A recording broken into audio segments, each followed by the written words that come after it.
how to plan a trip to Florida, where to stay and how to get around. This whole trip we're trying to balance between cost and benefits.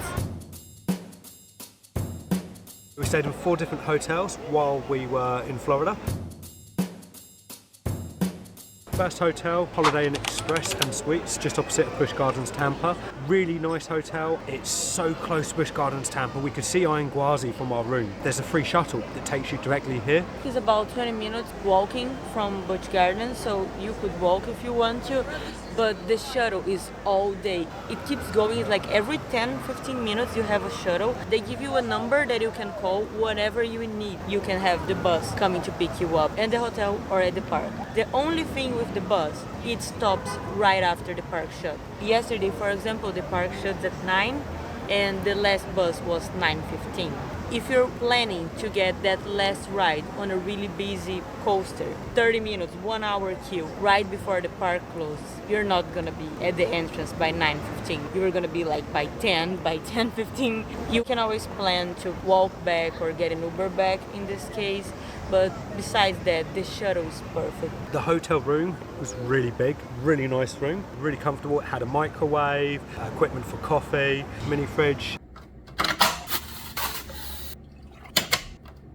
The room I thought was really clean, massive bed. Sofa, table. And an amazing view of Gwazi from the window, which obviously really helps. This hotel does also include breakfast, so it's the only hotel we stayed in that included breakfast this trip. Breakfast was fine. Just want to say a shout out to the staff. I think the staff at this hotel have been amazing, really friendly, really helpful. We've left our bags in storage for the day. The women there were so friendly sorting that out. I decided to buy some things online before I came here. They said I could ship into the hotel a few weeks earlier before we arrived. Our things are already here and they storage everything for us. They were really friendly. They said that they were keeping our things. If we arrive after time, they give me all the information who I need to talk to get my packages. The other hotel that we're talking about is the Disney hotel. I asked them if I could do the same. They said they were gonna charge me if I wanted to ship anything to the hotel. This hotel, they didn't charge anything for the packages and they stored for me for over a week. So yeah, they were really cool. The hotel has a pool, but we're mainly there for going to Busch Gardens. I think it was a really good value hotel. Yeah. We approved it. So the second hotel we stayed at was with the Wyndham Lake Buena Vista by Disney Springs. When you're talking about the Disney hotels, you have the actual Disney hotels that are run by Disney. They have a lot of benefits like shuttles to Disney, early entrance to the Disney parks. If we're staying in a Disney luxury hotel, they also have at some days, depending on the day and at the park, the extended hours in the end of the day. And then they have the partner hotels. These hotels, they are not run by Disney, but they are partners from Disney, which means you can have some of the benefits as well. You can have the early entrance and you can have the shuttle to the parks. The early entrance was the main reason that we decided to stay in these hotels. It's so worth it. Disney is always gonna be crowded, gonna have big queues. So if you have an opportunity to arrive before everyone else, I mean, you're still gonna get in with all the people from Disney hotels and Disney partners, and it's still gonna be a lot of people there. But you can do some of the busiest rides before the park gets way too crowded, and that helped it so much. And the benefit of staying in the Disney partner hotel instead of a Disney hotel is the price, because it's way cheaper. The room was one of the most basic rooms we had. The room was nothing special, but that's not, of course, what we've already explained that we're paying for. We're paying for that early entrance to get us into Disney. Being opposite Disney Springs so that we can walk over there in the evening and walk back. Yeah, it's like 5-10 minutes walking to Disney Springs. And that alone, I think, is worth it. The room was fine, it's just basic. On the room, you will find a mini fridge, a coffee machine, and that's it. Talking about like food related things. For us, it was a negative point because we were trying to save money on this trip. All of other hotels, we would use a microwave to cook some cheap food for save money. On the lobby area, they had a bar and like a mini supermarket, They had ready some meals. ready meals that you could buy and had a microwave. But the microwave was only for things that you bought there, so you couldn't use things from outside, and it was very expensive. It's not worth getting anything there. Yeah. You could easily get to 7-Eleven or another supermarket nearby. If you wanted to buy anything, that would be your best cheapest option. If you want to spend more money on food, just eat at Disney Springs. Yeah. Because it's right there, or eat at a park. Disney Springs is amazing, has a lot of options for drinking, for eating. It's a good experience. I think it's worth visiting Disney Springs at least once. They had a pool that was really nice. Yep, the pool area was really really nice. cool. They even have like a fireplace by the pool. We made s'mores, you just sit around. I really enjoyed staying in this hotel. The early entrance helped a lot. We managed to do all the rides that we want to do with the early entrance, also like the bus. The only thing about the bus, I would compare that to a Disney hotel. I've stayed on Disney hotels before, and I would say that the Disney hotel bus are better than on this hotel that we stayed. Disney hotels start the bus earlier than our hotel. They had only 2 buses. One bus to Magic Kingdom and Epcot, and another bus to Hollywood Studios and Animal Kingdom, and all of them started at 7 a.m. Which means that depending on what time the early entrance start, by the time we arrived there, we kind of missed a little bit of the early entrance. Every time we arrived at a park, it was already crazy crowded in the entrance, because this is how Disney is. People are gonna be there as soon as possible. If the park opens at 8 and the early entrance starts at 7:30, you're gonna find people there about 6:30 a.m. because they open the gates before. There's a lot of process. You have to walk into the entrance, and then they scan your ticket. Then you go to an area at the park that they're gonna do like a barrier, and then you go inside. On the days that we had the early entrance starting at 7:30, it wasn't great with the bus from this hotel, but when the early entrance started at 8, it was fine. We're here on November, so it's not a high season. So at least for us, it worked out fine. We managed to do all the rides in Disney that we wanted, and we had 1 day per park, so I think it was fine. The other thing with the bus is it runs every hour. So at the end of the day, we ended up finding ourselves waiting quite a long time sometimes, depending on if we were lucky or unlucky when we got out of the park. That's the other thing you need to be taken into consideration. You might need to wait a little bit at the end of the day if you stay here. With the Disney hotels, you have bus much more often. So you're not gonna wait that much in the end of the day for a bus. On Magic Kingdom Day, for example, we arrived at the bus stop 10 minutes after the bus had passed, so we needed to wait 50 minutes for the next one. So we got a bus to the Hilton instead. We talked to the bus driver. There was a bus a couple of minutes after we were there that was going to the hotel that was right next to ours. We talked to him, he let us go into this bus, and then we just crossed the street to our hotel. So it was fine, but I wouldn't rely on that. it's not a cheap hotel, but this was the cheapest option of all the Disney Partners hotel, and much cheaper than all the Disney hotels. For the benefits that we had, I think it was worth it. We spent a little more on the hotel, but we saved money on fast passes. We decided not to buy any fast passes for Disney. This hotel was also approved for us. The next hotel was the cheapest hotel by quite a long margin. Yeah, it was a really difference of price. So And a Kissimmee, difference of quality as well. Kissimmee's just down the road from Disney Springs and Disney and where we stayed, and that's where they've got Fun Spot Kissimmee, and we wanted to go back there for the night. So we thought we'll spend one night on a hotel right next door to Fun Spot. It was very cheap, as most basic as we can get. When we got into reception, wow, that was a long queue. We queued about 30 minutes. It was more than More, that. It was yeah, almost I an suppose. hour to Yeah. check in. If you're thinking, oh, maybe there was a bus coming, no, the queue kept all night long. It was Yeah, I was there at crazy. 1 in the morning. I don't even quickly know how ran many in rooms reception. they have. I think they had quite a lot, so yeah, that took quite a while. It was a really basic hotel. The room was not really clean. It was really basic. It was just to spend the night. I'm fine with the hotel. I don't regret staying there, but it's not a hotel that I would openly recommend to people, depending on what you're looking for. There is like a street with a lot Yeah. of shops, a lot of bars, a lot of experiences. It's a really cool thing to do in Orlando. I think it's worth visiting there. You don't actually need to stay in the area. You can take an Uber if you are renting a car. You can drive there. And it's open till late, so it's open till midnight, so it sometimes Yeah. works well after visiting other parks. But we just wanted just to stay there as a break in between 2 main hotels that we're staying at. Yeah, that's it. Not much to talk Yeah. about this hotel. And then our last hotel that we stayed, it's our favorite hotel. I have stayed in this hotel before and I wanted to get back because I like it so much. I think it's really, really worth it. Universal Endless Summer Hotel. We stayed on Surfside. They have Surfside and Dockside. They're basically the same. This is a hotel from Universal Studios. It's their cheapest hotel. When I say cheapest hotel, it doesn't mean that it's cheap, but it's the cheapest option between all the Universal hotels. When you're going to a park, sometimes it's worth staying in a hotel on site, because you have the benefits. Just like Disney, Universal has the same benefits for people who stay in this hotel. You have early entrance, you have the bus to the parks, you have a bus going to Volcano Bay, which is the water park, and another bus going to City Walk. You have Universal Studios in one side and Island of Adventure in another side. So you get the bus to City Walk, and from City Walk, you can just walk whatever you want. To one park, to another park, or around City Walk. It's a really nice hotel. I felt it the second we walked in through the lobby, how nice a hotel it was.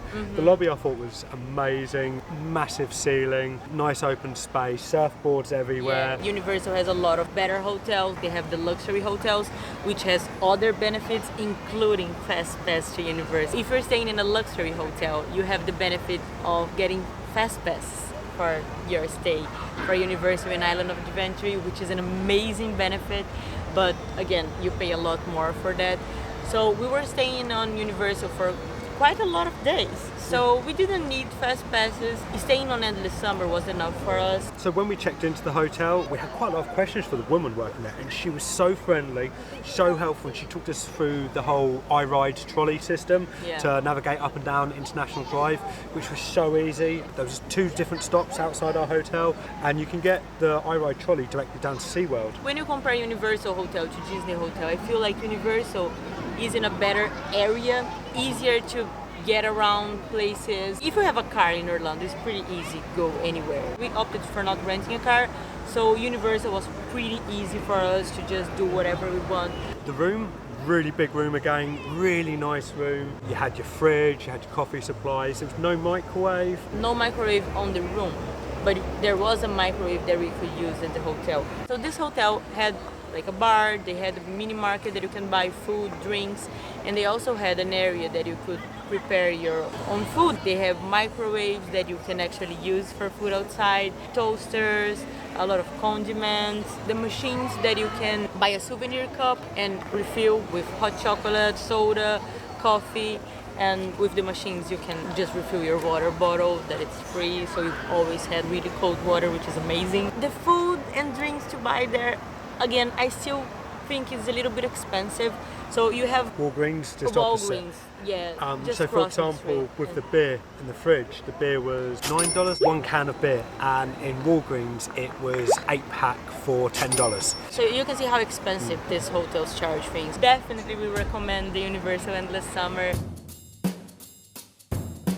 Every hotel, apart from Seralago, had transportation to their closest parks. Holiday Inn Express has the free transportation to Busch Gardens. Disney had their transportation to the Disney park, and the one at Universal Studios had their shuttle bus. So basically to all the parks we did with the transportation from the hotels. We spent nothing. It was really good. For us it was cheaper to fly to Tampa instead of flying to Orlando. Then we got a bus from Flixbus from Tampa to Orlando and then back. It was like $30 return. We managed to get it in the evening, so we had full days at parks as well, so that was quite helpful. Another option that you have, if you're staying in Orlando and you want to come to Busch Gardens, only to spend the day at Busch Gardens, there is the option of getting the shuttle from Orlando to Busch Gardens. It is free, it's provided from the park. You just need a ticket for the park and do a reservation online. You do it on the website, it's really easy. There's pickup points that you can get from in Orlando. You can check online all the pickup locations. The only problem is you're not gonna arrive in Busch Gardens by gates open, and they're not gonna pick you up after the park closed. We used this system as well. We were staying in Orlando and then we used the system for the day. We arrived in Busch Gardens 2 hours after the park opened, and the park was open until 10 p.m. but the shuttle back was at 7 p.m. which means we lost 5 hours of the park. 2 in the morning and 3 in the evening. If you're doing this as your first trip, we would not recommend that option. We prefer the way we did this time, staying in Tampa and just using the free shuttle from the hotel here, because if you don't want to use the shuttle, you have the option to walk. or get a Uber, and it's gonna be really cheap. You can get Ubers as well between Orlando and Tampa, between $60 to $100, depending on how many people you have. It might be worth just sharing an Uber. The bus that we got was about $20 per person, so it can be worth getting the Uber as well, and it gives you more flexibility to go whenever you want. That is how you can get to all the parks. You can rent a car. For us, it was not worth it, thinking of the price of renting the car, how much you would pay for gas. Parking. And parking is the main thing. A lot of hotels charge for parking, and all the parks charge that too, and it's very expensive. It's something about $30 a day. We were doing this trip for over 2 weeks. When you think about every day paying $30 on parking, it's a lot. You need to worry about driving. It was so easy with the free shuttles, because you don't need to worry about it. Just get into the shuttles, go to the park, and then they drive you back. So we could drink at the parks. 7, 8, 9, 10. Our 10th drink. I'm sorry, Marcos is drunk. But again, it depends on what you want to do. So we were mainly focusing on the parks. If you want to do other stuff that you cannot rely on the shuttles from the hotels. Besides the theme parks, other things that we were doing, like going to Fun Spot, we went to Ayapa as well, some stores that were not able to go with the free shuttle. What we used was the iRide trolley that Marcus said when we were in Universal. So easy to use. It's $2 per ride, but you can buy a pass. We bought a 5-day unlimited pass. It costs $10, which is a really good value. So we could use during 5 days as many rides as we wanted. It's very convenient. There's 2 bus stops outside, so there's the red line and the green line. The red line goes through International Drive, but the green line sort of goes in and out of International Drive and is a little bit slower. Both are really good options. They both go up and down, so depending on what side of the road you're on, whether you're going to go northbound or southbound. Nice and easy, outside a hotel, got on the bus. The frequency was really good. We never waited more than 15 minutes. No, never. For the bus. And every driver was really helpful. They asked where we're getting off, and they always help to give us their best tips as well, so they're always friendly. To where to go down. Depending on where we're going, this is not the best option. I know that they have other buses as well that go outside International Drive, but if you're talking about touristic places, they're all well served. So if you're going to Icon Park, SeaWorld, all the fun or Ripley or Fun Spot, everything that is kind of touristic on that area of International Drive. It serves all the 2 outlets as well. There is one north International Drive, one at south. So it's really easy to use, really good value, great option to get around if you don't want to rent a car as well. Besides the iTrolley that we used this time, we also tried the Lynx bus, which is another company that does the same service. The Lynx bus is definitely not as good as the trolley. If you order a Lynx bus online and get the 7-day pass, which we did for $16, they will send the pass to your home address. And if you are international like we are, in about 6 weeks' time, after getting back from Orlando, we're going to find a Lynx pass there. How stupid. So we had to show our confirmation email to every driver, and we cannot link the Lynx pass to our phone. Every driver just told us just get on the bus and didn't really care. So we managed to use it, but mostly because the drivers don't really care. And sometimes the Lynx buses were late, sometimes they were early, whereas the trolley is a lot more consistent, so we recommend just sticking with the trolley. Another big thing when we're planning a trip to Orlando is the park tickets. There's a lot of options to buy tickets online. You can buy the tickets on the day of your visit on the gates of the park. We would definitely not recommend doing that. This is always more expensive. By a lot. A lot. So it's always worth it to buy them in advance, buy online. You can buy on the website of the park, but there's a lot of other websites that sell too. Most of the park tickets are being sold by third-party companies as well. Just check it online, see what's the best option. Sometimes you have very good deals. The idea here is say that you can still try to do things on a budget, but balance with some good benefits. So it's all about choosing what you want to spend your money on. For us, was really worth staying in places that would guarantee this benefit, so we can save money on transportation, save money on fast passes. Planning a trip to Orlando is a little bit hard sometimes, especially with Disney. We have a video all about Disney, talking about virtual queues, all the fast pass system, and everything that you need to know before planning a trip to Disney, if you want to check this video as well. But in general, it's not that hard. It's just planning everything in advance. It's finding something that suits you. I love Florida. I love the parks here. I think it's such a great vacation to have. Thanks for watching the video, and make sure to subscribe and watch all of our videos from all the parks that we've been to on this trip.